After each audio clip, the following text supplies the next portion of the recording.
Who's a good boy? Who's a good boy, Rex?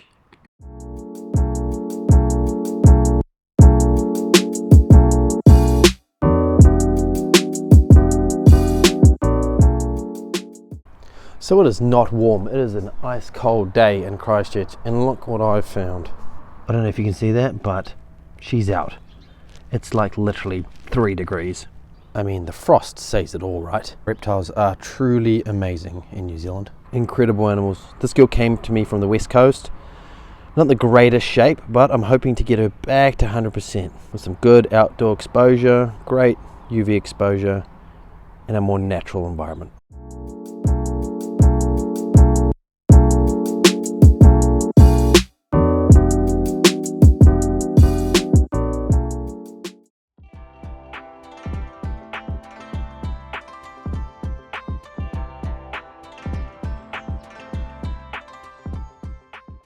As long as I can remember, I've always wanted a pet jumping spider.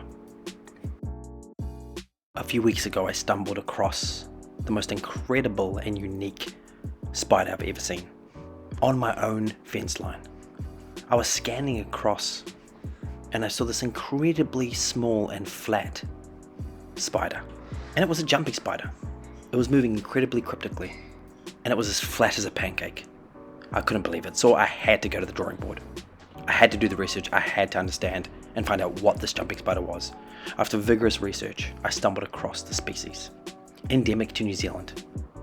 I went to Facebook, I went to the community groups. How do you look after a jumping spider? And I went through a lot of enclosure ideas, and some of them were ridiculous. So I started making my own. And I got a lot of, well, let's say a bit of inspiration, because some of these were just absolutely crazy. But for Rex, I wanted to make something natural. So I had to ask the general public on what they thought. Excuse me, do you have a moment to talk about jumping spiders? Excuse me, do you have a moment to talk about jumping spiders? Hang on, what are you trying to hide? What are you trying to hide? What are you trying to hide? It was inconclusive, so I carried on. Now I wanted to upgrade Rex's enclosure. He was in this tiny terrarium, and I thought, look, he deserves bigger, but not too much bigger. You see, jumping spiders don't actually need too much space. In fact, a lot of space is actually harmful because they struggle to find food. But this size I thought was a good size. Now the lid actually had perfect ventilation vents, as you can see here, and I ended up drilling some holes. But first step, let's get some soil in there. Now once I got some soil in there, which will add as like a humidity layer, I started getting inspiration. I wanted to apply some layers in there, and that's also why the soil became rather strategic, is that it's going to hold these bits of ply in place, and I wanted to create these layers so it would replicate the environment I found him in, so he could slip between these cracks and surfaces.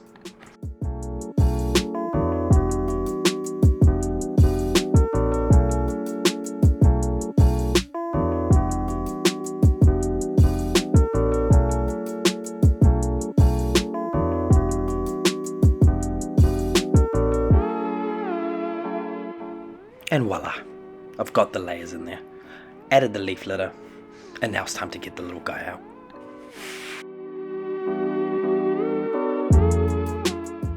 Now jumping spiders are super inquisitive, making them awesome little guys to keep, especially comparing to other spiders that generally don't do much. Jumping spiders are really, it's almost like they have little personalities. Rex is no different. I've really enjoyed having him around and observing him over the last few weeks and upgrading him. Now Rex is a Holyplatus oppressus. Now I'm not sure if I'm saying that right, but that's essentially his scientific name. Now this species of spider, also called the crevice spider, are known for thigmotaxis. It basically means that they always need to have 2 layers around them. So they want to have something upon their belly and something upon their back so that they feel safe and secure. This is the final terrarium. Now I'm super happy with it. It's basic, and that's all you need for a jumping spider. He's got plenty of areas to make his little webs. They basically call them little spider hammocks. Now this is Rex. Once again, look at that flat pancake body. When I first saw this guy, I didn't even know how I spotted him, but he literally looks like he's peering into my soul. Super cute, and I think that's what makes jumping spiders incredible pets. Super popular in North America, literally in the pet trade. People are breeding them, but I'm happy with this terrarium. That's Rex up in the top. Obviously not actually enjoying his full terrarium, but I'm sure he will.